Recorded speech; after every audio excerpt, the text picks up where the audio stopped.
Pessoal, bom dia, bom dia, bom dia, galera aí da Escola de Engenharia, pessoal da Engenharia Elétrica, né, e dos outros cursos também que eu sei que estão aqui. Sejam bem-vindos aqui a mais um evento da Semana de Engenharia. Estamos aqui com a professora Renata, responsável aqui um dos responsáveis pela organização do evento, a que a gente agradece aqui e parabeniza pelo trabalho excelente aqui. E temos mais uma palestra aqui que eu tenho certeza que vai contribuir muito aqui, né? Um bate-papo, né? Mais que uma palestra, com o nosso amigo aqui, o Lucas Mendes, a que a gente agradece já, desde já aqui a participação, né? A disponibilidade de tempo de ajudar a gente aqui a enriquecer esse evento. O Lucas ele é engenheiro civil, com MBA em finanças pelo IBMEC, tem mestrado em sistemas energéticos pela Unicamp. Ele atua no mercado de energia desde 2014. Importantes projetos na área de geração de energia eólica e solar, e também atua na área de comercialização de energia. Em 2017, o Lucas fundou a comercializadora de energia, a Go Energy.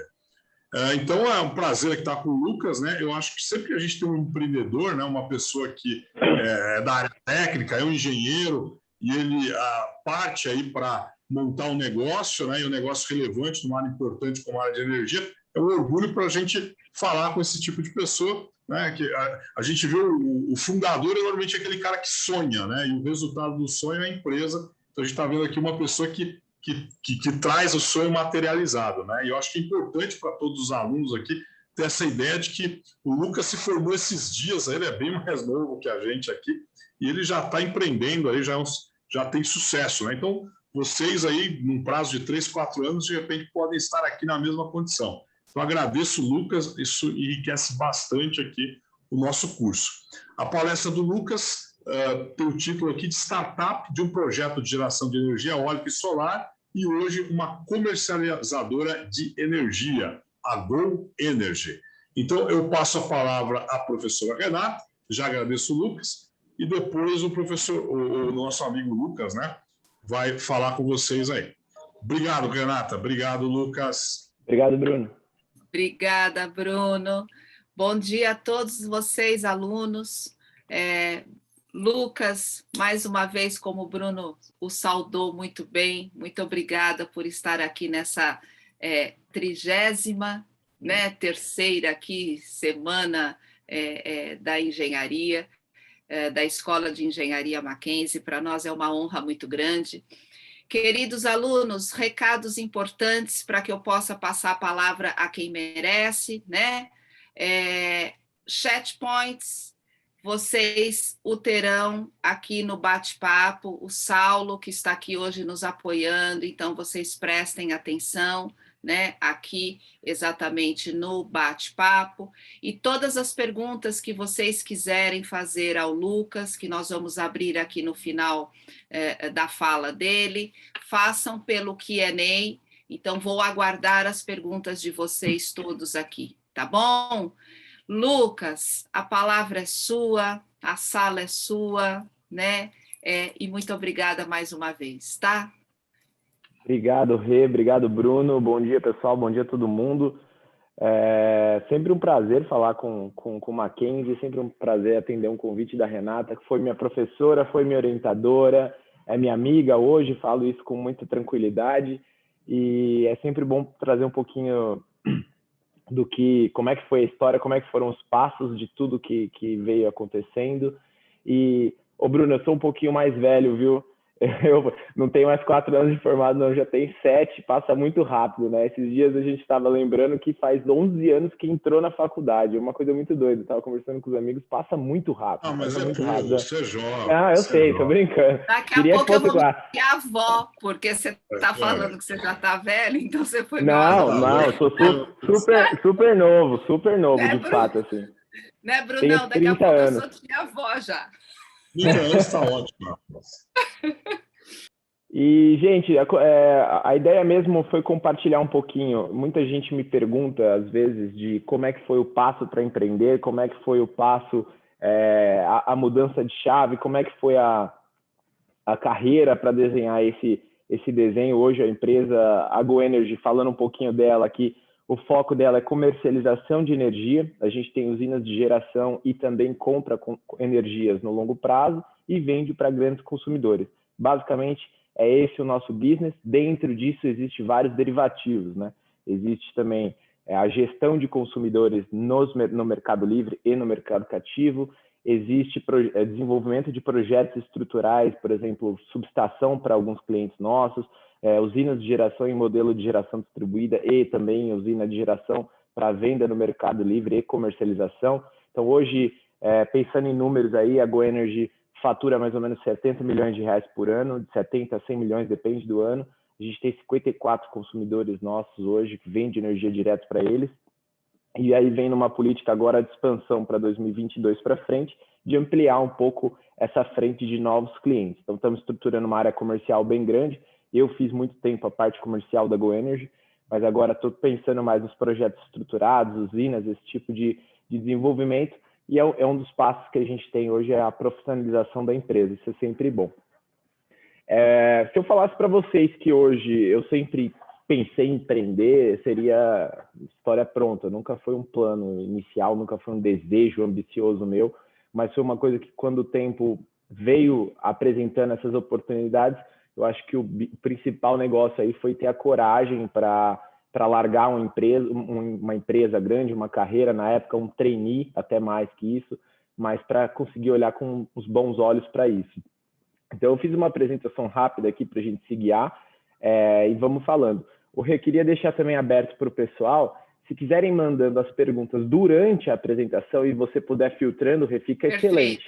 E aí pode me interromper, gosto bastante dessa interação e de trocar essa ideia com o pessoal. Ótimo, será feito então desta forma. Já tem uma aqui. Como é trabalhar num ramo mais virado para engenharia elétrica, tendo um curso de engenharia civil? É do Matheus. Bem boa essa. Na verdade, assim, o mercado, eu falo que o mercado de geração, que foi o que me colocou, né, Deixa eu parar para responder o Matheus antes aqui, peraí. O mercado de geração, que foi o que me introduziu no mercado de energia, na verdade, não, um pouquinho antes, né? Minha carreira foi... Eu comecei a trabalhar, meu primeiro estágio foi na Comgás, Companhia de Gás de São Paulo. Eu era um estagiário de PMO, né, de Project Manager. Então, desenvolvia os projetos de infraestrutura de expansão de gás, e aí eu fazia esse desenho de AutoCAD, esse fluxo financeiro. Esse era meu primeiro atuação no mercado, porque eu sou muito grato. A Comgás me ensinou muita coisa, me ensinou parte corporativa, me ensinou a aprender muito. Então, o que acontece? Esses projetos, eles sempre andam juntos, se você parar para pensar.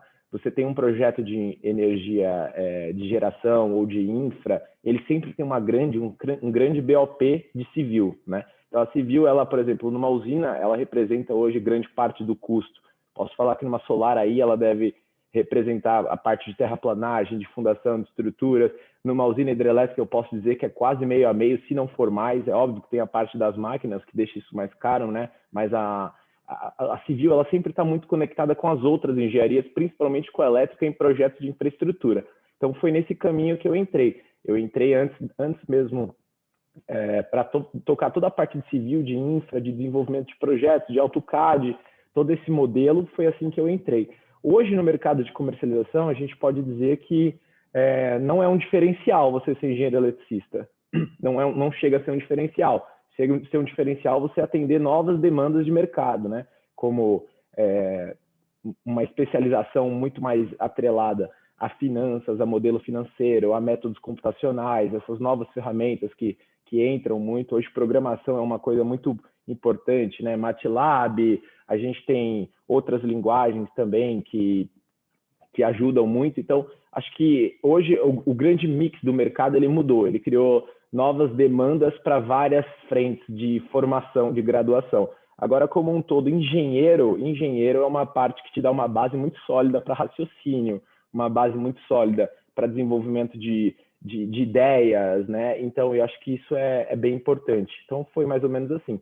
Hoje, para concluir na sua pergunta, para atuar no mercado de comercialização, eu diria que economia, engenheiro, até mais economia no momento onde que o cenário econômico está muito mais impactante do que o cenário de projetos de fato. Então, assim, são frentes bem importantes, engenheiro como um todo e outros cursos que são ligados aí a conexões econômicas e até finanças mesmo. Vamos lá. Deixa eu compartilhar aqui.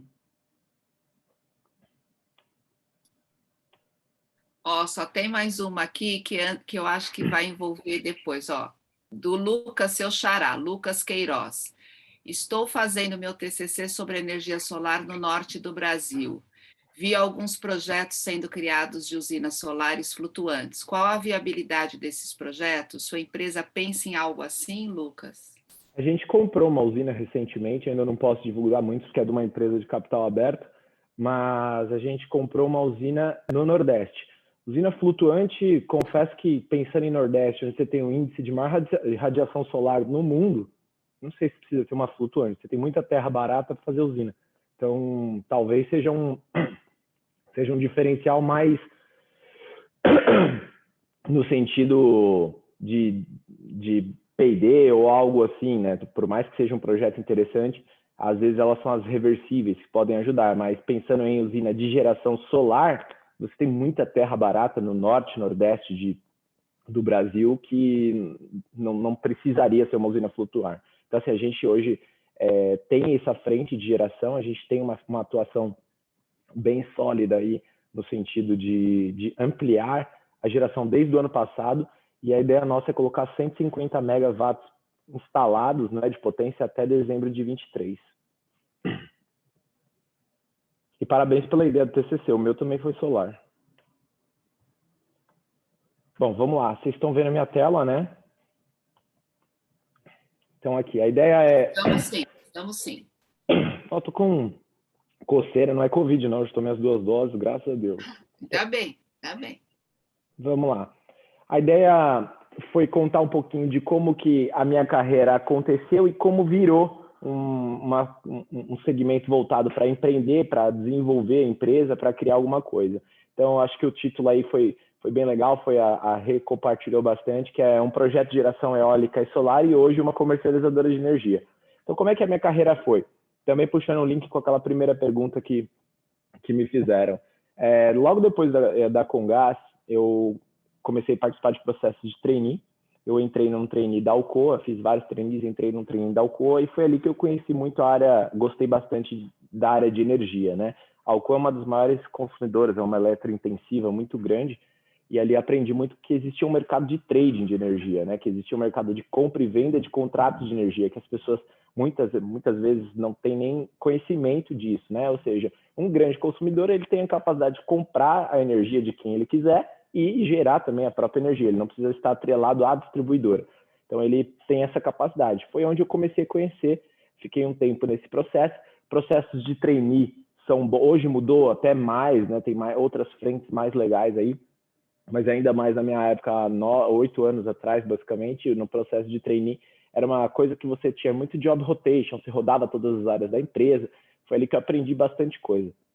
Logo depois, eu recebi um convite para ir trabalhar na Renova Energia, que foi a empresa voltada para o setor, literalmente, de energia. O business principal era a energia, né? Recebi esse convite para entrar como engenheiro de projeto júnior, na época, para tocar o primeiro projeto híbrido do Brasil. O que é um projeto híbrido? Era projeto de uma usina solar e eólica escoando na mesma subestação e uma fazendo a compensação da outra, né? Então, ambas uma gera o pico durante o meio-dia, que é a solar, a outra gera de madrugada e elas se completam, tem um fator de capacidade mais alto. Então, eu recebi o convite para tocar esse projeto como engenheiro júnior e hoje eu falo que assim, a Renova, com certeza, foi a minha maior escola. Eu aprendi muito na Renova, realmente é uma experiência que, se eu pudesse passar para todo mundo no detalhe, assim, como que é você sair de um escritório e ir para o sertão, ver uma usina de 200 metros de altura, 130 metros de altura, é uma coisa sensacional. Muita gente tem noção do tamanho de uma pá eólica, e hoje, até hoje, assim, eu falo com os amigos de lá que passar lá é muito, muito interessante, que dá aquela mexida, né? Então, assim, foi lá onde eu aprendi toda a parte de BOP civil, né? Para quem sabe, que a BOP é Balance of Plant, é todo o pacote de desenvolvimento, uma disciplina de um projeto de infraestrutura, são os BOP. Você tem o BOP eletromecânico, o BOP civil, então foi ali onde eu aprendi. E um projeto de usina eólica, por exemplo, ele é muito interessante porque, pensando em civil, você atua em todas as frentes da civil. Você tem estradas, um projeto eólico tem mais de 200 metros quadrados, 200 quilômetros de estrada. Você tem fundações gigantescas, que são as fundações dos aerogeradores, né? Então são fundações muito grandes, com muitos metros cúbicos de concreto. Você tem terraplanagens gigantescas, e você tem todo tipo de projeto, estaqueamento, então canteiro de obra, gerenciamento de obra, toda essa parte. Então eu aprendi muito de civil e também automaticamente do setor elétrico, né, como um todo, porque qual que é o business? No caso da Renova, ela desenvolve projetos para leilões de energia. Então, basicamente, a gente ganhava os leilões no governo federal e desenvolvia os projetos, sempre financiados por BNDES ou FINEP, né, e colocava para gerar. Tenho hoje o prazer de dizer que participei do projeto, se não o maior, o segundo maior do Brasil. Hoje não lembro mais se entrou algum, mas os 2 maiores projetos eólicos do Brasil na época eram da Renova, e hoje com certeza ainda deve ser pelo menos o que mais gera. Então foi assim que eu entrei no mercado de energia, sendo engenheiro civil, né, tocando à frente de civil de grandes projetos de infraestrutura. E eu tive várias opções durante a minha carreira de seguir hoje na Renova ou em outras empresas. Tive convites para ir para outras empresas de geração na época. E como é que aconteceu o fato de empreender, o fato de entrar no modelo de criar a própria empresa, né? De criar uma comercializadora. Eu hoje também posso falar que é uma geradora. Então, assim, isso foi bem legal. Inclusive, uma curiosidade que eu acho bem bacana, hoje o escritório da GoEnergy fica aqui na Rock Petroni, no Brooklyn, no mesmo andar da Renova, gente, frente a frente. Isso é bem legal hoje, é uma coisa que aconteceu no acaso, mas é bem interessante. Então, eu fiz um breve fluxo de oportunidades, de coisas que eu achei importante, de como que aconteceu e por que aconteceu. E pensando assim que grande parte do público deve ser pessoas que estão para formar ou já formaram recente, tem essa vontade, tem essa dúvida, eu começo falando com todas as letras. Eu nunca sonhei em empreender, nunca foi uma ideia. O que tive, acho que o passo principal foi o seguinte: ter coragem e imaginar o que era possível empreendendo na hora certa. Foi basicamente isso que aconteceu. Então vamos lá. Acho que esses 6 passos são 6 passos aí que a gente pode falar que eu na minha visão, eu considerei importante, né? Coloquei até ali um título rápido, que é o empreender depois de aprender. Muita gente recém-forma ou dá 2, 3 passos ali e basicamente fala, vou abrir um negócio. Às vezes a pessoa não tem nenhum tipo de fomento, não tem um tipo de investimento, não tem nenhum preparo para isso, só aquele sonho, Você tem os super talentos, cara, tem cara que é super talento, você pega o Mark Zuckerberg da vida, esse pessoal é muito talentoso, ele tem um valor nele. Acho que é bom a gente se identificar com o que cada um é e com o que cada um pode ser. Então eu digo muito que assim, no primeiro passo, vamos passar já da graduação, né? O primeiro passo é você estar ali numa graduação, você fazer um estágio bom. Quando eu falo estágio bom, se coce. Não aceite estágios que você vai preencher planilha, besteira. Não, busque estágios bons. Se vocês têm oportunidade de estar numa ótima faculdade, que tem oportunidades boas, mexa-se. É a hora que você tem direito de errar, de trocar, de cancelar, de mudar, de tudo. Estágio é muito importante. Estágio / trainee, né? Vou colocar os dois assim, são coisas muito importantes. Não é a hora de pensar em dinheiro, em sonhos, é mais ou menos a hora de você criar a base. Busque idiomas, isso é muito importante. Se tiver oportunidade, coloquei ali até no item 1 aqui como experiências também, faça experiências e idiomas juntos se vocês puderem. Vão para fora, façam intercâmbio, tranca a faculdade, faz isso e volta depois. Isso é muito importante. Isso é muito importante. Novas culturas, tudo. E deixei até em vermelho da cor do negocinho aqui o incômodo. Sempre esteja incomodado. Sempre queira um pouquinho mais, sempre queira buscar mais, sempre queira almejar coisas maiores.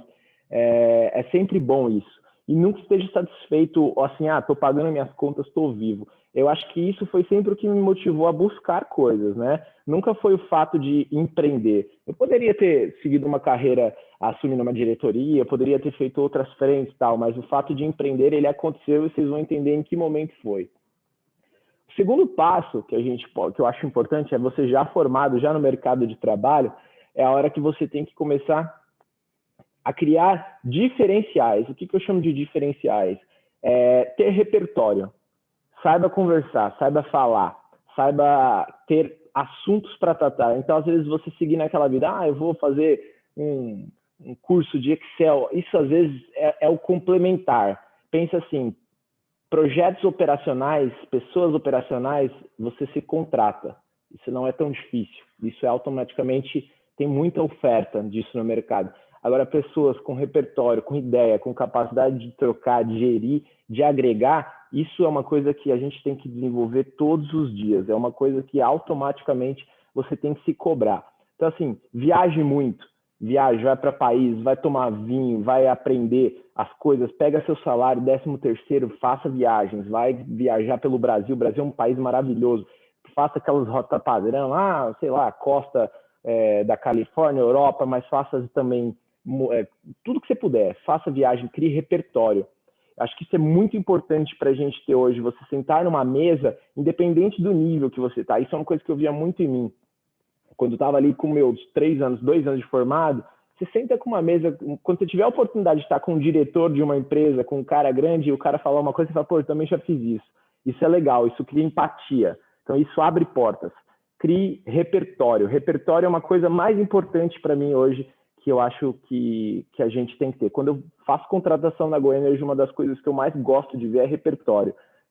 A gente passou do momento de 30 anos atrás, por exemplo, que você tinha que ter uma graduação e saber mexer no computador. Isso acabou. Hoje você tem que ter multidisciplinas. Então, o repertório é uma coisa muito importante.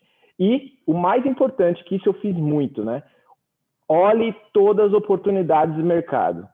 Vá em todas as entrevistas, mesmo que você estiver feliz no seu trabalho, vai para todas as entrevistas. Eu falo para a minha equipe aqui, não, se tiver entrevista, vai e me conta, para você ver como é que foi. Porque você vai entender como é que é esse tipo de postura. Eu fiz muitas entrevistas de emprego, mas muitas, e todas empregadas. É o melhor momento para você fazer entrevista de emprego. Porque quando você está empregado, você não está preocupado, né? Então você está ali vendo uma oportunidade, vendo como é que as pessoas se comportam, como é que quem está do seu lado se comporta, vendo quem te entrevista, como é que se comporta, o que eles estão interessados, o que querem saber. Eu acho que isso é muito importante. E desenvolva habilidades cognitivas, né? Acho que isso é muito, muito importante. Aprenda a ler pessoas, aprenda a conversar, frequente lugares que você não está acostumado a estar. Busque coisas diferentes. Uma vez, até uma frase aí da Renata, que ela falou uma vez na graduação, muito importante. O cafezinho pós-trabalho é onde mais tem oportunidades, né? Todo mundo termina a reunião, aquele cafezinho depois é onde ali você está ouvindo. Ouça, até o item 1 e 2 aí, você tem que ouvir mais do que falar. Então, ouça bastante, aprenda bastante.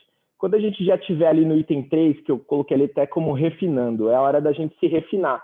Você já olhou tudo, você abriu as portas, você entendeu que você tem, pensando em civil, você tem frentes de eu quero ser um especialista, eu quero ser um gestor, eu quero ser um empreendedor, tal, é a hora que a gente vai afunila a carreira. Então, continua fazendo repertório sempre, agora com mais recursos, digamos assim, né? Ou seja, teoricamente, nessas fases da vida, você já está ganhando um pouquinho melhor. Então, assim, você mantém a ideia de fazer repertório, busque um nicho para você. Nicho é muito bom.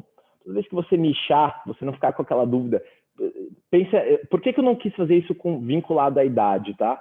Porque fazer isso novo tá ok, mas não quer dizer que fazer isso mais velho, que você tem um processo para isso, está errado. Nada a ver. Isso é bem tranquilo. Então, quando você enxergar algo que você gosta de verdade, é a hora de você aprender a nichar isso. Ponto muito importante. Para mim, hoje, eu posso falar, muita gente pode até me matar no que eu vou falar, mas eu acho que assim, a profissão mais importante do mundo é ser vendedor. Aprenda a vender. Vende-se.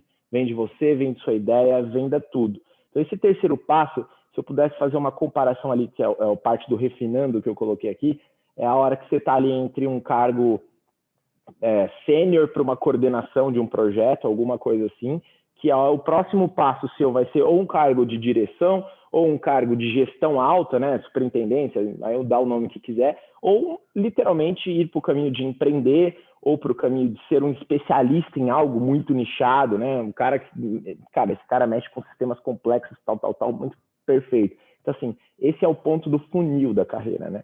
A gente fala que vai afunilando, e a questão de ter incômodo, de buscar novas oportunidades no mercado, isso é sempre muito bom.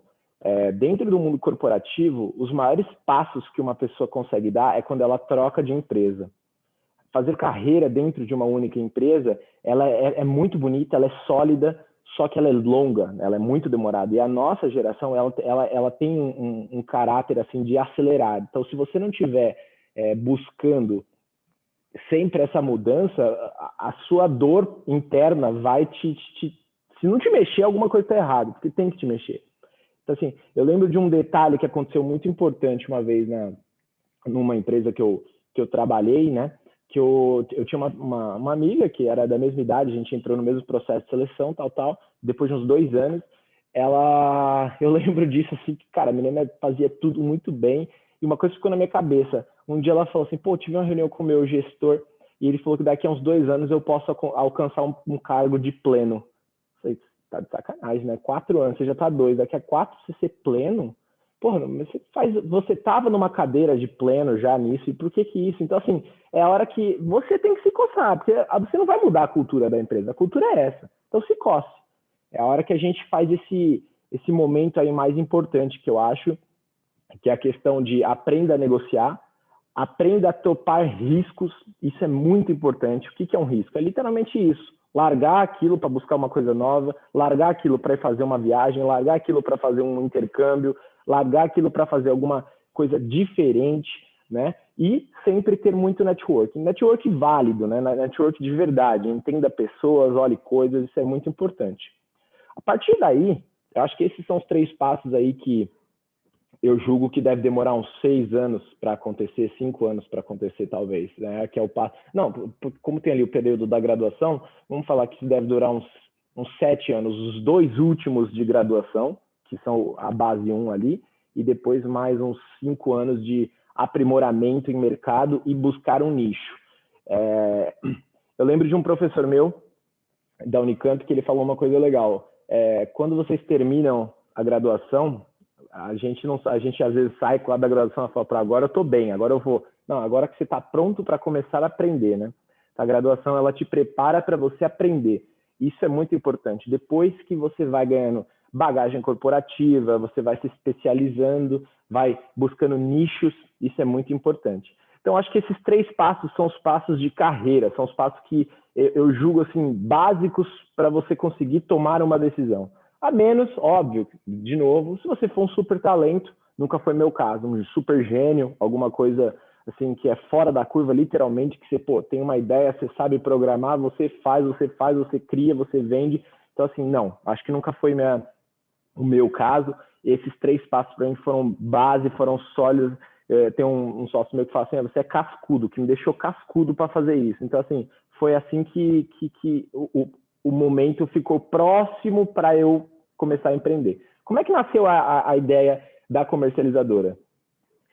Num desses projetos, dentro da Renova, eu fiz carreira, né? Cheguei a gerente de projetos lá, e num dos projetos, na época, um investidor tinha interesse um empreiteiro da Renova, né? Um cara que fazia obras, tinha interesse em fazer tinha vontade de ter uma comercializadora de energia.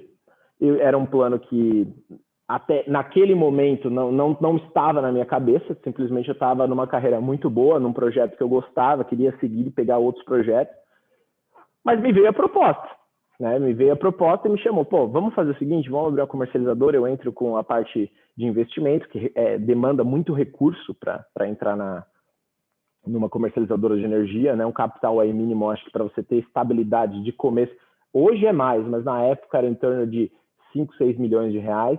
Então, assim, eu entro com a grana, você entra com o negócio, você entra idealizando o negócio, me faz um plano de negócios, vamos entender como é que é a melhor forma de remunerar, de gerir isso, de fazer isso acontecer. Se for factível para os dois lados, a gente segue com o plano e põe isso em prática. Foi aí a hora que eu coloquei aqui no item 4, que é a decisão, né? O item 4 é a hora, acho que é a hora mais difícil para quem quer empreender, porque do 3 para o 4, você tem muita coisa na mão, que você já tem um salário alto, uma estabilidade, um trabalho, e você está largando isso para tentar algo diferente. Eu acho que esse é a grande ponta, né, o grande salto para você se dizer, empreendedor. Eu vim entender isso bem depois, que o momento que eu empreendi foi nisso, quando eu larguei uma carreira de mercado para entrar em prática com uma ideia de empreender, de criar algo, de colocar algo em prática, né? E aí veio a idealização da ideia. Eu já conhecia bastante do mercado, eu conhecia como é que era todo o fluxo de etapas do mercado. Então, esses 3 passos foram importantes para eu aprender de mercado. Eu sabia o que você tinha um mercado de geração, de transmissão, de comercialização. Eu entendia como é que eram os modelos de contratos. Eu entendia onde estavam meus riscos. Eu tive que colocar isso no papel. Coloquei isso no papel. A coragem que eu falo aí, a coragem literalmente da gente largar isso, né? De largar a carreira para fazer algo, né? E o planejamento. Na hora do planejamento, eu tinha uma certa falta de mão para fazer, porque teoricamente nesse momento você é sozinho. Tem um cara querendo pôr dinheiro, um investidor, você tem que fazer um plano legal para colocar. Então eu criei um business plan na época, planilhei literalmente, vi até onde eu poderia ir, assim, tendo metas agressivas, porém conservadoras, para não cair no momento de pressão e ficar desesperado, deixar o negócio cair. E tive que fazer uma coisa, buscar parceiros, né? Buscar pessoas que topavam essa loucura, que queriam, que graças a Deus até hoje estão comigo. Um dos meus sócios hoje, que é o Arthur Coleto, ele é economista da USP, ele estava também numa carreira, ele largou para tocar a ideia. Eu vendi muito bem a ideia para ele e ele topou também. Eu lembro até hoje, ele falou assim, você é muito louco mesmo, né? Mas vamos lá, não estou muito feliz onde eu estou. E hoje a gente é sócio, né? O Arthur toca o negócio comigo. E aí põe o ponto que eu coloquei ali, que é a abdicação. É o momento que você tem que esquece o mundo. Você tem que fazer isso acontecer. Não tem 2 planos. Essa oportunidade bate uma vez só, né? Você tem que fazer isso acontecer. Então, abdica-se de tudo, né? A gente se abdica de tempo, de caprichos. E acho que o mais difícil de se abdicar é quando você sai do nível 3 aqui, que é onde você já está no momento refinado numa carreira, você tem aquele conforto, aquelas férias, aquela hora de trabalho, você tem suas entregas, você tem seus anseios. Só que para isso acontecer na sua empresa, é a hora que você tem que estruturar a sua empresa primeiro, né? Então, eu acho que é o momento ali de você se abdicar literalmente de muitas coisas sociais por um propósito maior. Então, acho que foi esse o momento ali de empreender. E uma coisa que eu sempre falo e bato muito na tecla mantenha-se e continue se vendendo. Você tem que sempre saber vender o seu negócio. Você tem que sempre, se você sentar com uma criança de 10 anos, ela perguntar, tio, o que você faz? Você tem que saber explicar para ela. Isso é muito importante. Aprenda e conheça todas as frentes do seu negócio. Então, a parte de repertório, a parte de saber negociar. Você não precisa ser um vendedor absurdo, não é isso. Isso tem muito atrelado a talento, mas você precisa saber vender a sua ideia, o seu negócio. Então, foi ali que tudo começou a acontecer. O ponto 5 é onde você já vendeu a sua ideia para quem quer colocar. Isso é muito importante. Muita gente me pergunta, né? Você faria esse negócio sem sócios inicialmente, sem investidor? Eu respondo, este negócio não. Este negócio não, por 2 motivos. Primeiro, é impossível, não tem como. Tem que aportar dinheiro, literalmente, tem que pôr dinheiro lá. Então, esse não daria para fazer. Faria algum outro negócio se você não tivesse um investidor alto de começo? Não sei. Mas por que eu não sei? Porque o meu momento 3 de vida, antes de eu empreender, era muito bom. Eu gostava da minha carreira. Então, eu não sei se eu trocaria a minha carreira por arriscar algo só pelo fato de empreender. Aí é onde eu não tenho essa resposta. Mas eu troquei a minha carreira por algo que eu queria fazer bem maior do que a minha carreira e que estava no setor que eu gosto. Então, assim, foi uma oportunidade muito boa. Agora, entrar no negócio hoje é muito importante a gente ter isso na cabeça, entrar no negócio hoje, naquele discurso motivacional, não, eu vou na cara, na coragem que vai dar certo, meu amigo, pensa bem, porque o Brasil não é para amador. Essa é uma coisa muito importante para a gente saber. Então, assim, se você tem uma ideia muito bem desenhada, alguma coisa, busca um sócio, busca um parceiro, busca um cara que está melhor do que você para tentar fazer isso. Vamos ver, se você for um bom vendedor, esse cara vai comprar a sua ideia. Então, isso é muito importante. Depois disso feito, o investidor gostou da ideia, colocou um dinheiro, acreditou no negócio, acreditou em você, né? Porque o momento é que eu destaquei o venda-se, porque pensa assim, não se vende, ele não está comprando nada, ele não está comprando uma empresa, não existe, ele está comprando você, ele está comprando a ideia de você fazer algo, porque isso não existe ainda, então você tem que se vender. Esse é o ponto. E aí, quando isso acontece, beleza, agora é hora da gente tocar o negócio. Primeira coisa, e muito importante, monte uma equipe importante e sólida, em posições de fato importantes, posições que vão ser fundamentais. Um dos meus pontos aqui, eu tenho 3 sócios, né? A minha sócia, a Maria Elisa, que é fundadora também da GoEnergy junto comigo, ela é até hoje o ponto que eu não entendo nada, ela é o jurídico do negócio. Então, assim, se eu não tivesse um jurídico, ela era diretora jurídica do setor de energia, chamei ela para a ideia, ela gostou da ideia, também estava incomodada no cenário que ela estava, topou, abriu mão do trabalho dela e veio hoje. Ela tem uma participação hoje na empresa, né, é minha sócia de fato, e ela sempre foi a parte que me deixou tranquilo, ou seja, se você não, eu acho que é a palavra mágica, sabe? Aprenda a delegar, porque se você não conseguir dormir preocupado com coisas que você não sabe resolver, você não vai andar. Então, eu não sabia nada de contrato, a parte jurídica, né? Do risco regulatório, essa parte não era uma coisa, não era meu business. Então, ter um jurídico foi onde quem estabilizou aquela parte chata de contrato social, falando já da operação do negócio, toda a parte de assinaturas, toda a parte de desenvolvimento de modelos de contratos, né? Toda a parte de mitigação de risco, de calcular multa, de como que seria isso, quais são as exposições que a gente tem, foi ela que fez e até hoje é ela quem faz, né?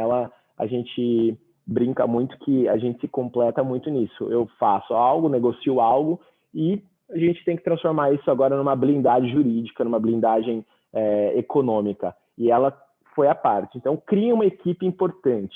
Crie uma equipe importante, uma equipe que realmente preenche as coisas que você não consegue fazer. Mas pensa assim, nesse momento você tem que fazer muita coisa, porque você não tem tanto dinheiro para gastar. Então, esse é o momento ali que você tem que saber de pessoas chaves, pessoas de confiança, pessoas que você realmente conheça. Não é o momento para você abrir um processo seletivo, é para você tentar buscar pessoas do seu nicho, do seu meio e que confiem e estejam dedicados para esse negócio. Aí vem o ponto que eu acho bem importante, pague-se. Você tem que começar a se pagar, porque uma hora a fonte seca, né? Quem pôs dinheiro, uma hora, pô, e aí, como é que tá? Isso é importante, comece a se pagar, não é lucrar, é começar a se pagar. Então, assim, eu tive um momento muito bom na GoEnergy, que a gente vendeu o primeiro contrato de energia, né? Eu vendi esse primeiro contrato, o CNPJ não estava nem pronto ainda. Então, assim, deu certo o negócio, mas eu já tinha um belo PowerPoint, que é o que importa, e tinha um belo PowerPoint feito, estava certo, eu consegui vender o primeiro contrato de energia, que até hoje é meu cliente, não tem problema falar o nome, é uma empresa metalúrgica grande, né, chama Golin, e ela é meu cliente até hoje, do DS, são pessoas amigas que acreditaram no modelo lá atrás, gostaram da ideia, até hoje são meus clientes, e eu comecei a me pagar muito cedo.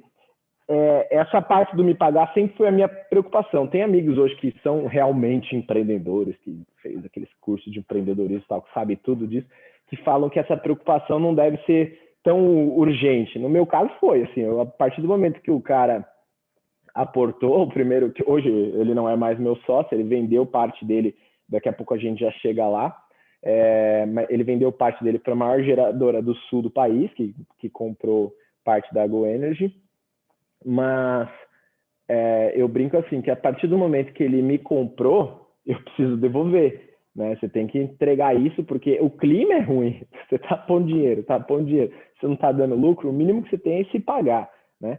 E O quarto item que eu acho que é bem importante andar junto ali, eu coloquei ele ali embaixo, isso não está em ordem, tá? Mas só coloquei ele ali, que é a operação. Quando eu falo operação, é começar a criar processos de fato, né? Começa a criar processos porque o teu negócio já está acontecendo. Se você está se pagando, você já está tendo receita. Então você tem venda e você tem despesa. Comece a criar processos e, de novo, prepare uma equipe que te ajude, aprenda a delegar. Não seja centralizador. Pessoas centralizadoras não avançam. Pessoas centralizadoras morrem achando que são bons. Não são bons.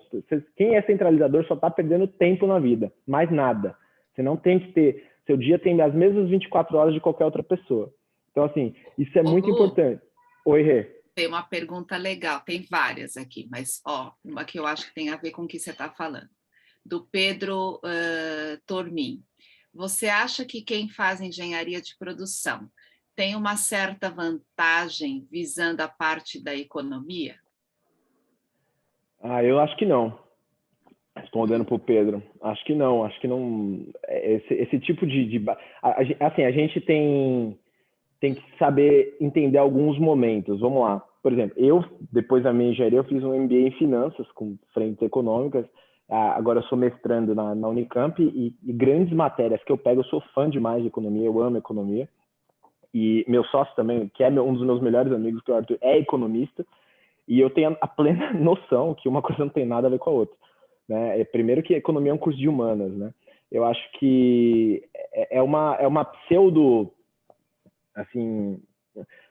Acho que o ponto que eu estou falando é o seguinte: quando você precisar realmente demandar de um conhecimento econômico, talvez nem a própria graduação de economia vai te dar. É a hora que a gente está pronto para começar a aprender algo a mais. Então, assim, acho que pensando em engenharia de produção, talvez se você fizer uma pós depois, né, uma pós mais para frente, ou algumas matérias, pelo menos, acho que no Mackenzie também dá para pegar matérias de outros cursos, pode dá para... Pega matérias de economia. Tem as optativas, tem as disciplinas optativas, dá para fazer bastante coisa. Isso é bem bom, mas assim, o fato de ser engenheiro de produção, ou engenheiro civil, engenheiro eletricista, acho que não muda absolutamente nada se você estiver buscando algo sobre economia. O que vai o que vai te ensinar bastante sobre economia é você começar a ler jornal, começar a ler bons livros, é você começar a entender um fluxo econômico, como é que ele acontece, como é que acontece uma balança, quem que controla dólar, quem que não controla dólar, o que uma inflação externa impacta numa interna, estudar um pouquinho de macro e microeconomia. Tem um livro bem básico. Vou falar a mesma coisa que eu falava para você. Seja incomodado e curioso.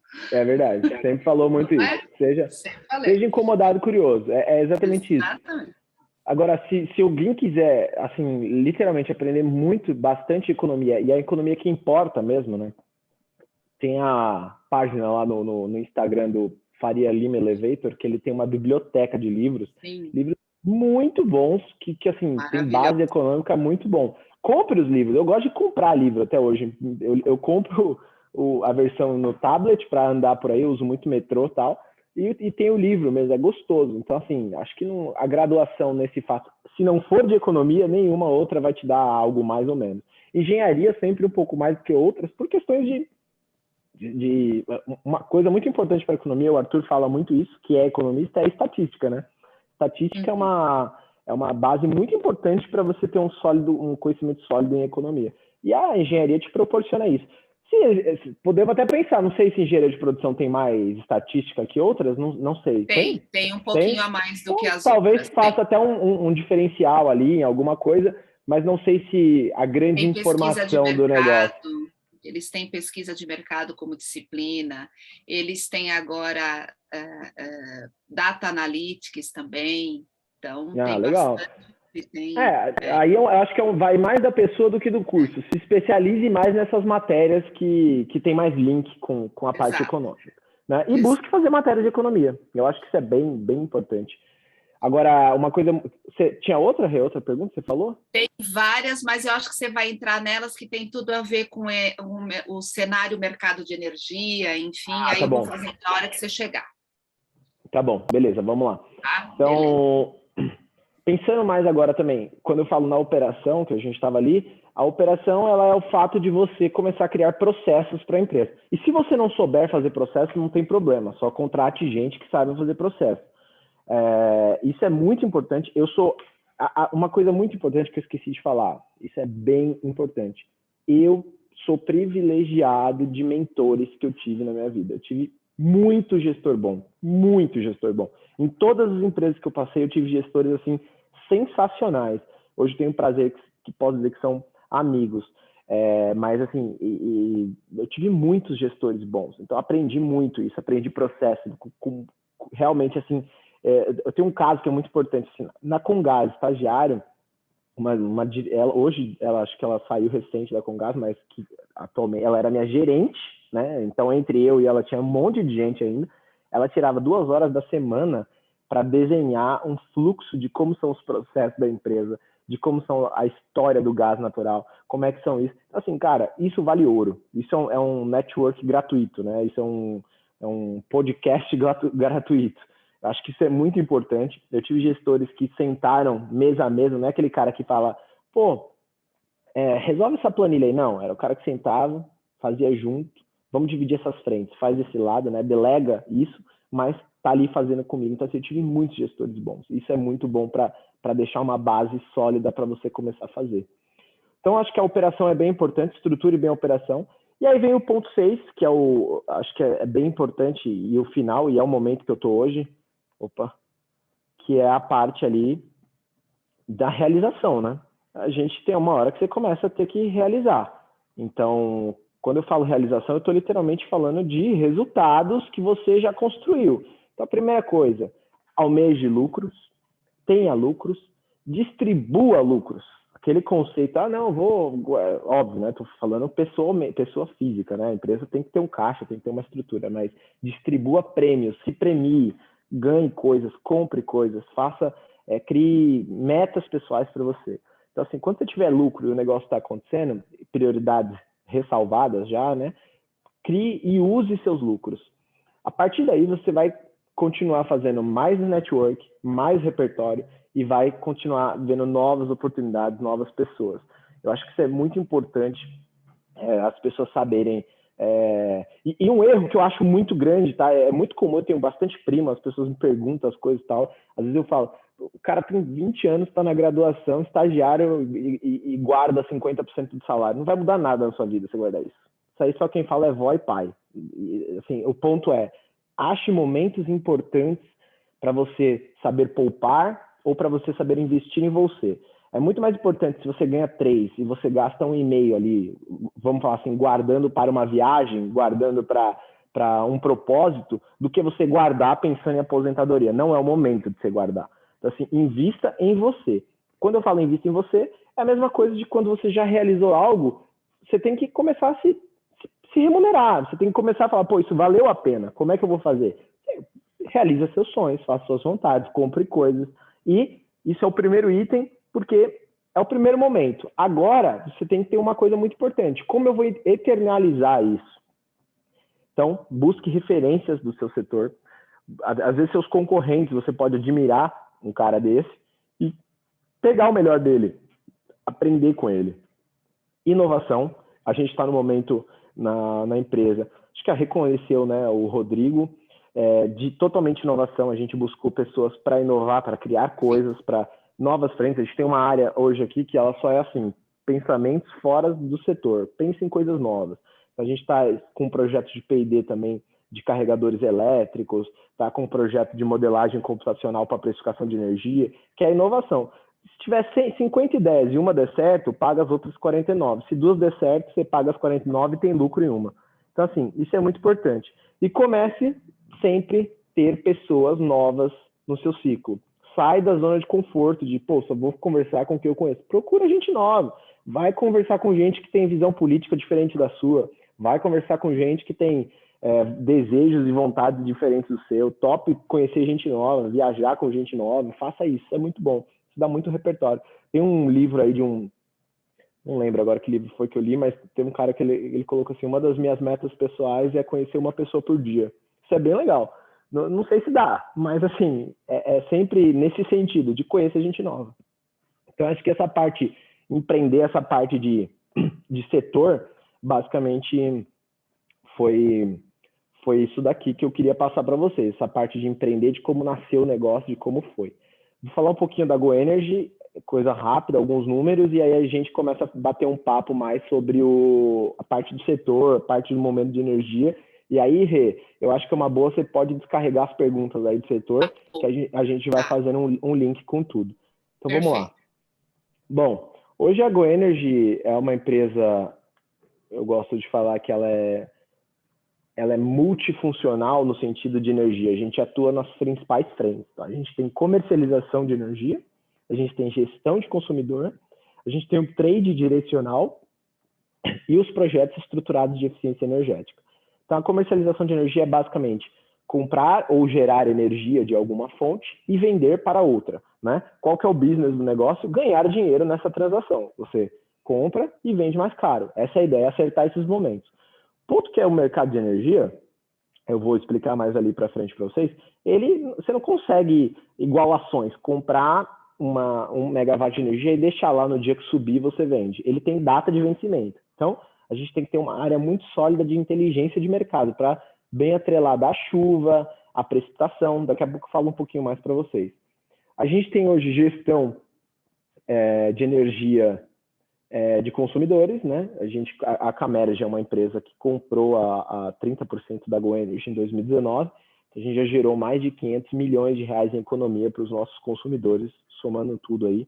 E a gente tem bastante orgulho disso. Só para vocês entenderem como é que se gera a economia, quando um consumidor compra energia no mercado livre de energia, né, o ambiente livre de contratação, ele simplesmente tem alguns benefícios. Primeiro, negociar o contrato bilateralmente, né, ele consegue negociar com a contraparte, ele foge de algumas obrigações do governo, como bandeira tarifária, como horário ponto fora ponta, e geralmente as tarifas são mais em conta, né? São mais baratas. No momento hoje, por causa da crise hidrológica, está tudo colapsado, mas na história da energia, esse é o padrão. A tarifa é mais barata, ela é corrigida por um índice de inflação padrão, não tem novidades.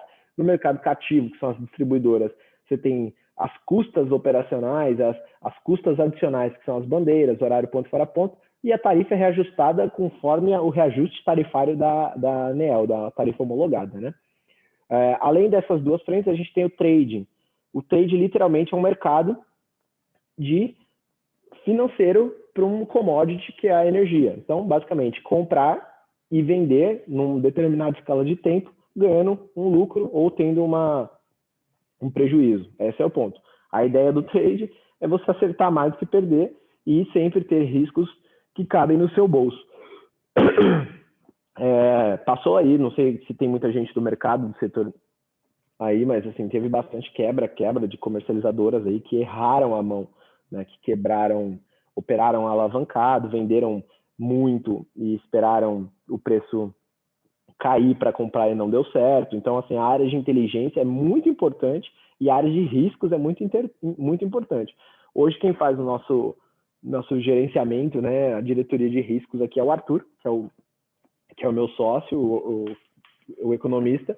Ele faz toda a parte de gerenciamento de risco, de portfólio, e a gente toma as operações de trade. Eu trado bastante energia hoje na mesa, gosto bastante ainda, mas a gente está focando muito agora por questões de risco regulatório. Isso é muito imensurável no Brasil, né? A questão do risco regulatório, ou seja, o que o governo vai fazer, quais são as medidas que vão ser tomadas. Isso é muito difícil, principalmente nesses anos que a gente está vivendo, de se mensurar, né? Então, assim, basicamente, a gente está focando muito em projetos de estrutura, de infra, para suprir isso. E a parte de eficiência energética, que é o quê? É onde você tem clientes que têm oportunidades de melhora atrelados a ganhos financeiros. Então, a gente tem hoje projetos de subestação para consumidores nossos, que o cara está conectado numa tensão menor, a gente passa ele para uma tensão mais alta, ele tem ganho financeiro com isso, a gente faz tanto o investimento quanto o desenvolvimento do projeto. Estava até no começo aí conversando com o professor Bruno, que existe bastante sinergia disso. A gente vai começar 2 obras em paralelo e vai ter demanda de pessoas, vai ter demanda de pessoas que gostam do setor, a gente vai falar sobre isso. Então, basicamente, hoje a GoEnergy atua em todas essas frentes. O business principal, evidente, que é a comercialização de energia de longo prazo, né? A gente compra e gera energia e vende, mas tem os derivativos, que são a gestão, comercialização e a eficiência energética. E agora também posso falar a geração. Não coloquei aqui porque a geração está muito dentro da comercialização de energia, né? Você gera energia para vender. Então, falar coisa rápida do grupo. A comercializadora foi comprada em 2019, né, pela Camerge, que é uma das empresas, a Megawatt aqui representa hoje uma outra comercializadora da Camerge. Então, trouxe muito uma bagagem de PCH, pequena central hidrelétrica, né? Então hoje a gente tem bastante geração no grupo. A Megawatt tem uma característica muito importante, ela é uma comercializadora varejista, ou seja, ela consegue migrar para o Mercado Livre consumidores com muitos pontos de energia, muitos pontos de conexão, e também consumidores com necessidades especiais, por exemplo, recuperação judicial, esse tipo. Isso dá para você trazer um público diferente. Isso é bem legal.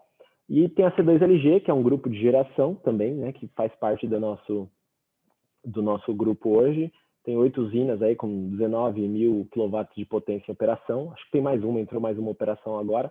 E a gente vai entrar agora com a usina que a gente está adquirindo no Nordeste com mais 5 mil kW de potência instalada. A ideia é até dezembro de 2023 ter mais de 150 mil megas aí. Esse é o plano, focando tudo em solar daqui para frente. Como é que funciona a gestão? Até detalhando um pouquinho para vocês. É basicamente isso.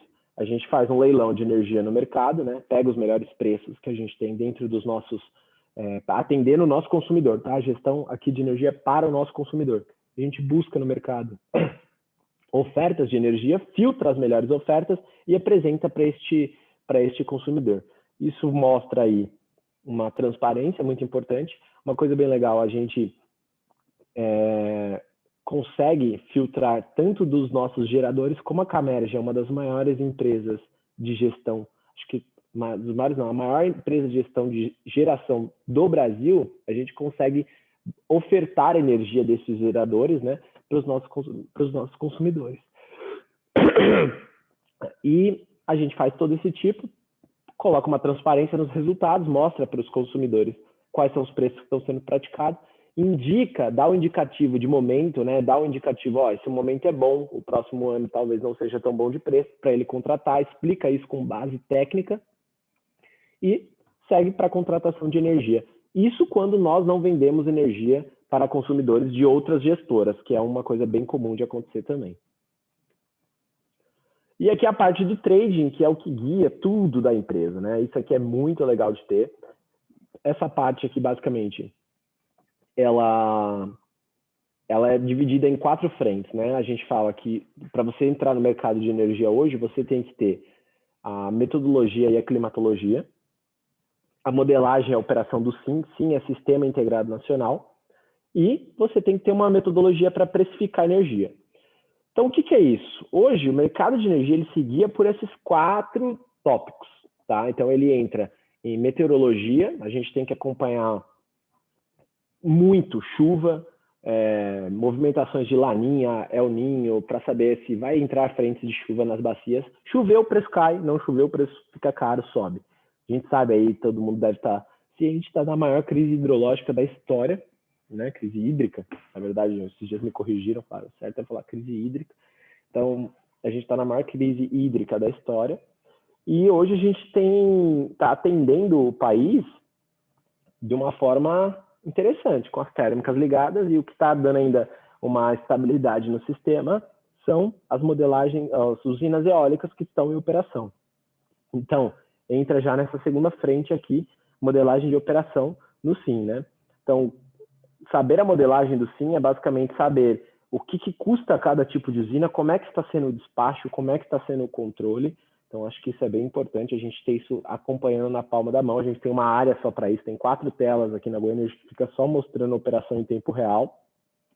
Uma coisa para quem não sabe, que é muito bom deixar claro, a ONS, Operadora Nacional do Sistema, é uma empresa assim, excelente no sentido de transparência de dados para operação em tempo real. Você entrando no site do ONS, você consegue ver a operação do Brasil em tempo real, o que está despachando, o que não está.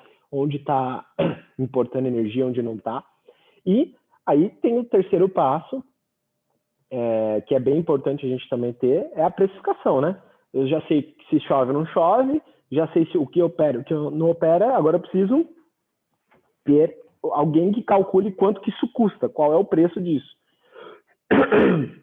Então, gente, a precificação de energia é mais uma frente da comercializadora. É onde a gente roda os modelos. Hoje existem 2 modelos que rodam os preços de energia para a OMS, que é quem despacha o preço padrão de energia. A função principal das comercializadoras é ter esses modelos dentro de casa, ter inteligência suficiente para tentar acertar esse preço e fazer suas apostas, né?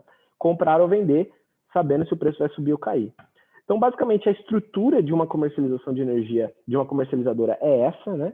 Geralmente, você tem no mercado, é muito comum você ver comercializadoras que só tradam, é muito comum você ver comercializadoras que só vendem em longo prazo, né? E também muito comum você ver só gestoras de energia. A gente seguiu na frente tripla, né? A gente tem tanto a gestão, tanto a comercialização, quanto o trade, e é um modelo que veio dando muito certo. Então, a gente está muito satisfeito com o que vem acontecendo. Posso dizer confiavelmente que agora numa crise hídrica, onde o preço está no teto de energia, né, o preço está no ápice de energia, basicamente ter carteira de longo prazo é o que dá o resultado. Porque se o preço está no teto, existe um teto de energia, não tem trade, está todo mundo no mesmo patamar de preço, não tem variação. Então, você ter uma gestão, você ter uma comercialização de longo prazo, é isso que está dando a receita principal e também a estabilidade do negócio, né? Acho que muitas casas vão encerrar operações depois dessa crise, né? Muitas casas já anunciaram um desligamento, uma parada de operação por erro na mão, por erro de trade, e graças a Deus ter uma carteira de longo prazo é um diferencial bem grande. O Rê, quer mandar algumas perguntas enquanto eu pego a apresentação de setor? Quero, porque... E lembrando que a gente tem até 9h30, então já vou, né? Manda aí, então. Tá bom, ó. Então vamos lá. Tem uma aqui do Marcos Vinícius. Como você diria que está o Brasil no cenário mundial em relação à utilização das energias eólicas e solares?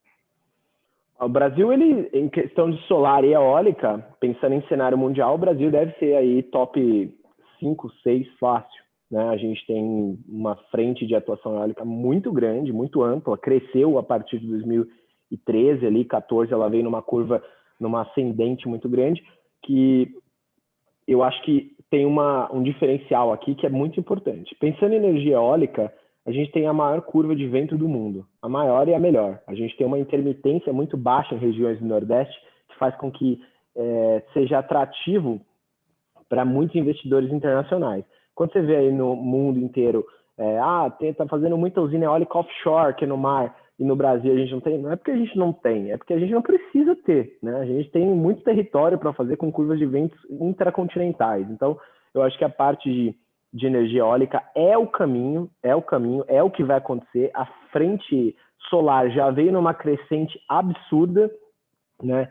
Então, se a gente pegar esses dados aí, acho que saiu o mapa de contratação de leilões agora, saiu recente, saiu acho que dia 30 de setembro, vale isso, todo mundo quiser baixar, e você vai ter uma curva lá do balanço energético de quanto de eólica e quanto solar que a gente tem. Mas pensando em posicionamento em posicionamento mundial, o Brasil hoje deve estar pensando em eólica no top 5, top 6 no máximo, se não tiver mais na frente. E na solar, o crescimento daqui para frente é exponencial, já está sendo. Deve estar nos top 10 do mundo, eu acho, já.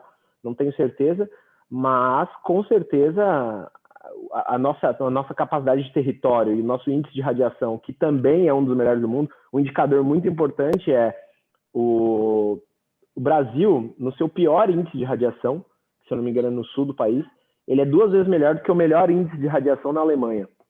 Então, assim, essa riqueza de recursos, né, ela faz um boom de investimento, um boom de cenário, e o Brasil é muito bem posicionado quanto a isso. Pensa sempre, né, a gente não pode esquecer. Acredite no Brasil. O Brasil é um país que é absurdamente abundante, com tudo. A gente é um país novo também, é um país que erra, que está sofrendo, mas é só você parar para pensar que nos últimos 50 anos, tudo mudou, né? Tudo aconteceu. E a gente tem que ter fé nisso. O Brasil tem muita capacidade, muito potencial para expansão. A Nadab pergunta assim: faço uma iniciação científica que visa falar sobre a abertura do mercado livre de energia para consumidores de baixa tensão, que provavelmente acontecerá em 2024. Quais suas percepções para essa abertura do mercado e você acredita que o ACL terá estrutura para estar vendo os atuais varejistas, GD e AP de mercado? E APE de mercado? Estou ansioso quanto ela para essa abertura de mercado. Tem que ter, né? É um caminho natural. Hoje a gente tem alguns países que já têm um modelo energético um pouco mais estruturado, e não por desmérito ou mérito de país, simplesmente por questão de tamanho geográfico, né? Hoje, Portugal, por exemplo, você pode comprar energia livre, pessoa física e tal. O Brasil é um pouco maior, né? Então é difícil fazer isso, mas acredito que em 2024 isso vai ser aprovado, porque o plano até então é que a ANEEL vai aprovar, ela solicitou uma metodologia para como isso vai acontecer até 2024, né? Não é que já está aprovada a abertura até 2024, mas a curva de queda de demanda já mostra que isso está dando certo, ou seja, queda de demanda, eu digo demanda mínima para entrar no mercado livre. Então, essa curva vem caindo. Até 2024 a gente vai ter uma gama de consumidores novos no Mercado Livre, e o próximo passo é a pessoa física, é o baixa tensão, de fato, fazendo esse tipo de entrada no mercado, né? Então eu creio que essa curva ela é bem natural. Pensando na estrutura do ACL, acho que o que vai acontecer são pequenos geradores, né, ou até grandes geradores, que vão comercializar essa energia como se comercializa crédito de celular. Então, basicamente, você tem as suas usinas de geração, você vai poder comprar um nível de oferta, um book de oferta, uma tela de oferta. Acredito que com relação à estrutura, isso só tende a melhorar, porque uma das fontes que vai mais subsidiar isso é a fonte solar, tirando pressão hidrológica, pressão do cenário de usinas hidrelétricas. Então, com relação à estrutura disso, a gente está bem tranquilo. Não sei se seja não sei se é uma preocupação pensando em operação, mas a questão mesmo é em modelo comercial, como é que vai ser, né? Acho que esse que é o ponto. Voltando para a questão da startup, quando você começou, duas curiosidades. Como é que era a sua estratégia para prospectar clientes, né? Visto que você é muito jovem, era muito jovem, então isso podia gerar uma desconfiança, né? E como é que foi buscar esse investimento inicial? Muita gente curiosa nisso. Bem legal. E aí, bom dia. Tudo bem? Tudo bem. Beleza? Acho que uma coisa bem importante, como é que foi que aconteceu, foi o seguinte. Essa é muito boa, essa pergunta. Essa é uma coisa que a gente teve que vencer, né? O fato de ser jovem aí para ir para uma reunião comercial, a gente teve que caminhar com o lobo, não tem o que fazer. Tem detalhe, aqui já tem aqui, com o Nicolas, depois você passa o seu contato, se você permitir, que o Nicolas tem uma metalúrgica e de usinagem e quer depois, e tem energia por meio de demanda contratada, e quer saber como é que ele faz, como é que ele trata a respeito disso com você, tá? Então, vou tratar com o Nicolas primeiro, então. Nicolas, brincadeira, vamos lá, mas manda assim, Rê, manda o contato que eu faço questão de dar uma atenção especial. Tá bom, Nicolas, depois a gente troca figurinha. Então, gente, basicamente aí acho que essa pergunta... Quem fez essa pergunta, de como é que aconteceu? O Caio, junto com o Vinícius Tá. Micael e o Caio Panarelli. Então, essa pergunta eu vou te responder com aquele primeiro slide lá que eu mostrei. Acho que o que fez o diferencial para você conseguir sentar com pessoas mais velhas, né, que a gente vamos falar, geração baby boomer, foi literalmente repertório. Tenha repertório, saiba conversar de tudo. Acho que essa é a porta onde você quebra aquela linha do, nossa, ele é jovem. Caramba, como é que você tem quantos anos? Você já fez todas essas coisas. Então, assim, crie repertório. Criar repertório te abre portas, né? Quando você consegue sentar numa mesa e conversar de igual para igual, tendo repertório, a idade ela vira coadjuvante. ela não é tão importante, né? Então, acho que o fato de ter repertório, de ter construído, ter acreditado muito que o repertório ia fazer a diferença, para mim foi o que fez. E aí chega uma hora que, quando a empresa anda, quando você já está numa certa posição, aí você não precisa mais ter nenhum tipo de preocupação quanto a isso, né? Você já tem você já carrega uma marca, um peso, alguma coisa assim, que você vai de igual para igual. Hoje mesmo, eu vou ter uma reunião aí grande com um grupo de investidor, cara, eu vou de camiseta e acontece. Agora você já tem isso formado, mas acho que fazer a parte de ter repertório para conversar com as pessoas mais velhas, isso é muito importante, porque é uma troca de conhecimento, né? Ele surpreso com a sua idade, sabendo essas coisas, e você também querendo saber como é que foi esse momento. Então, ter o repertório é o mais importante. Como eu fazia prospecção, na raça mesmo, pegava o telefone, ligava para os caras, marcava reunião e ia. Foi assim. Hoje tem um time que consegue fazer isso, mas foi assim, literalmente assim, comprei uma base de dados, filtrei muito, como são consumidores grandes, né? Fiz muito trabalho via Google Maps. Olhava o Google, via onde tinha subestação de energia, olhava a empresa, ligava, marcava a reunião. Aí a reunião geralmente são 3 etapas de reunião. A primeira com manutenção, né, com o pessoal da manutenção, depois com uma gerência, e quando for fechar o negócio, por ser um negócio de muito dinheiro envolvido, contratos de energia são volumes altos de dinheiro, né? Aí você tem geralmente sócio ou diretores de empresa. Então, assim, a prospecção era feita assim, dessa forma. Hoje tem já uma base de dados consolidados, hoje a gente é mais ativo, né? A gente é mais receptivo de contatos do que ativo na prospecção. É um plano que a gente está para mudar agora em 2022, a gente vai voltar à prospecção ativa, tá? Mas agora de uma forma mais inteligente, usando o Google Ads, outro tipo de coisas, uma estruturação um pouquinho melhor. Mas no começo foi assim, abria o Google e ia para frente. Eu vou emendar 3 perguntas em uma para ser a última, tá bom? Tem várias aqui, depois eu te passo para a gente poder responder para os alunos, tá, Lu? Tá bom. Primeiro, englobando, como é que você, com a quebra, eles gostariam de entender, com a quebra de outras comercializadoras, né? Como é que isso impactou a Go Energy? Como é que você considera, né? O que você pensa? Fala um pouquinho da crise hídrica, né? O que você considera em relação a isso? E se você considerou o uso de drones que criam chuvas, nuvens de chuva para alguma coisa nesse momento da crise hídrica? Vamos lá. Começando com a quebra de comercializadoras, a gente foi impactado de várias formas. A primeira forma financeira, teve uma das comercializadoras que quebrou, que me deixou um rombo, mais ou menos R$1,5 milhão, 2 milhões de reais. Dói o bolso, mas a empresa tem que ter estrutura para suportar isso, tem que ter sócios para suportar isso e caixa para suportar isso. Felizmente, nesse patamar de valor, é um valor relativamente pequeno para o setor, então a gente supriu isso com caixa. Só dói, né? No final do ano, a viagem que ia ser para um lugar vai ser para o outro. Dói, senta senta e chora, entra na judicial, mas a empresa já acionou recuperação judicial. Então, agora entra na fila do judiciário para ver se um dia recebe alguma coisa dos sócios, né? Isso foi dado, é bem importante falar, porque assim, a gente tinha uma exposição muito pequena com uma dessas casas que quebrou, só que com a variação de preço que deu, foi mais de R$400 de spread. Então, num volume minúsculo, praticamente que não devia nem fazer cócega, deu um prejuízo até considerável de R$2 milhões, mais ou menos.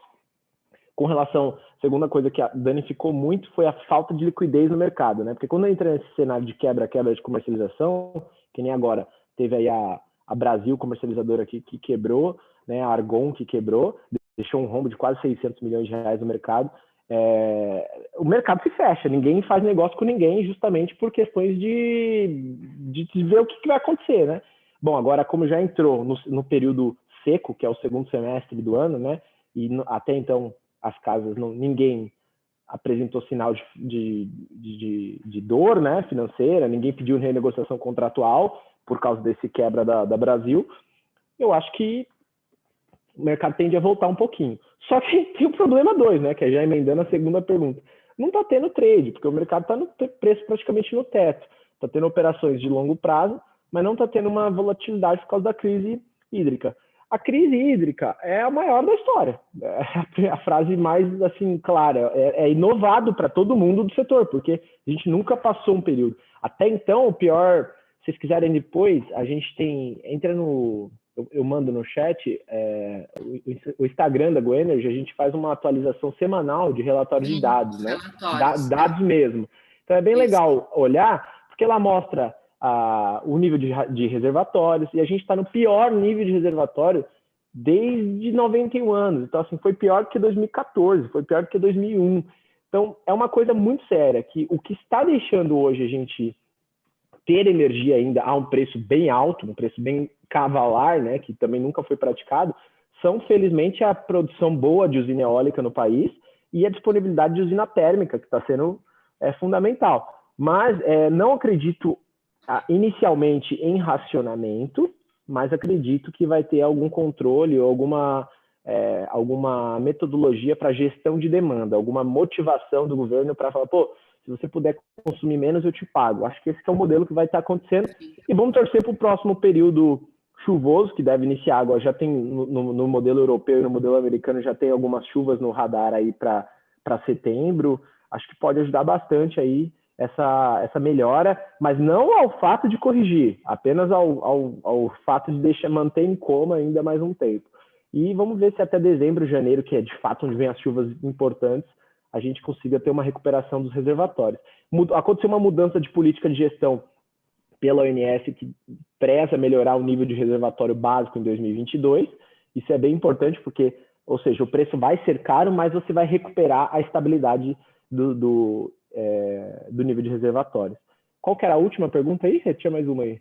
Não, eram essas. Já esgotamos. Vou passar a palavra para o Bruno para ele fechar. Já legal. Esgotamos. Tem várias, mas depois eu vou te passar para a gente responder para os alunos carinhosamente, tá bom? Tá bom, Muito tá obrigada, ótimo. Luquinhas.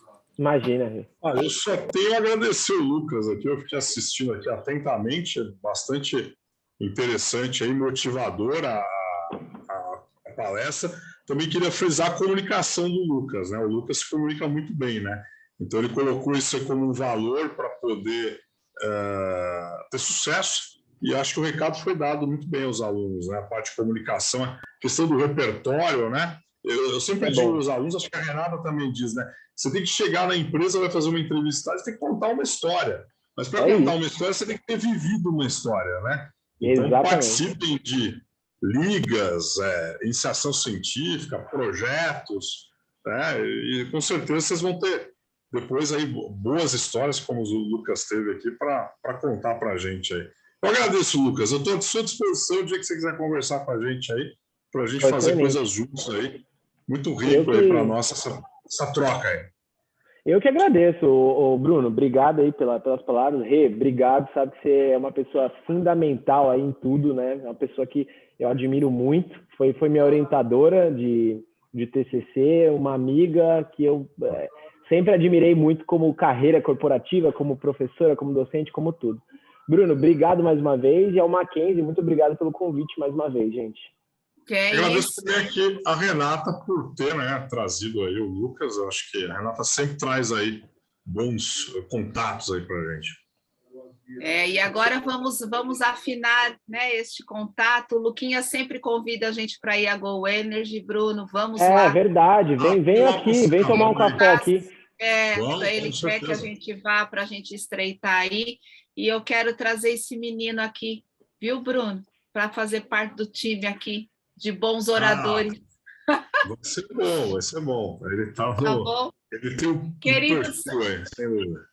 Queridos alunos, muito obrigada pela presença de vocês. Obviamente, isso aqui só acontece porque vocês estão do outro lado, nos escutando e recebendo, né, de bom grado tudo isso que a gente trabalhou com tanto carinho aqui nos bastidores para vocês, tá bom? Um bom segundo dia de Semana da Engenharia para todos vocês. E para quem vai ficar até mais tarde, até as 2 horas, no nosso mini curso que a gente tem hoje, tá? Um beijo. Só gostou aí. Obrigado, viu? Obrigada, querido. Foi um prazer. Tchau, gente. Obrigadão. Tchau, Rê. Tchau, Bruno. Obrigado. Tchau, pessoal. Saulo, obrigada. Brunão, obrigada, Bruno. Obrigado eu, Renata. Eu não fiz nada, eu só... Não, hashtag estamos